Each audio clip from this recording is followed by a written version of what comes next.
Подконтрольный Кремлю Верховный суд Крыма во вторник признал Меджлис крымско-татарского народа экстремистской организацией и запретил его деятельность на территории России. Таким образом, орган национального самоуправления крымских татар оказался в Крыму вне закона.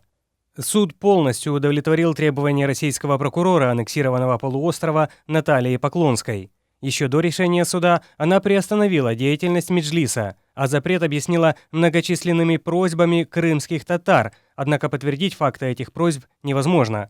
После заседания Поклонская объявила журналистам, что решение коллегии судей во главе с Натальей Терентьевой направлено на обеспечение законности, стабильности, мира и порядка в Крыму.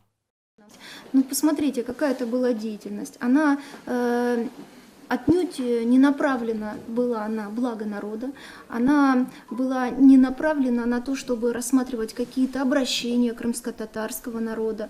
Глава Меджлиса крымско-татарского народа Рифат Чубаров, против которого Поклонская возбудила уголовное дело и запретила ему въезд в Крым, считает запрет не только незаконным, но и преступлением против всего народа.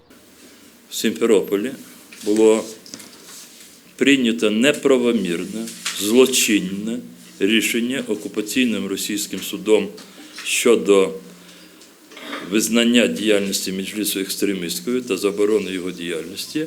Я, як голова Меджлісу кримсько-татарського народу, спираючись на це рішення від 19 лютого 2016 року, видав розпорядження голови Меджлісу кримсько-татарського народу о введении чрезвычайного режима деятельности органов национального самоуправления крымско-татарского народа в условиях временной российской оккупации Крыма. 18 апреля Минюст России внес Меджлис в перечень общественных и религиозных объединений, деятельность которых в этой стране остановлена в связи с осуществлением ими экстремистской деятельности. Этот шаг осудила Украина, ряд международных организаций и правозащитников. Адвокат Меджлиса назвал вердикт российского суда незаконным и обещал обжаловать его в Верховном суде России.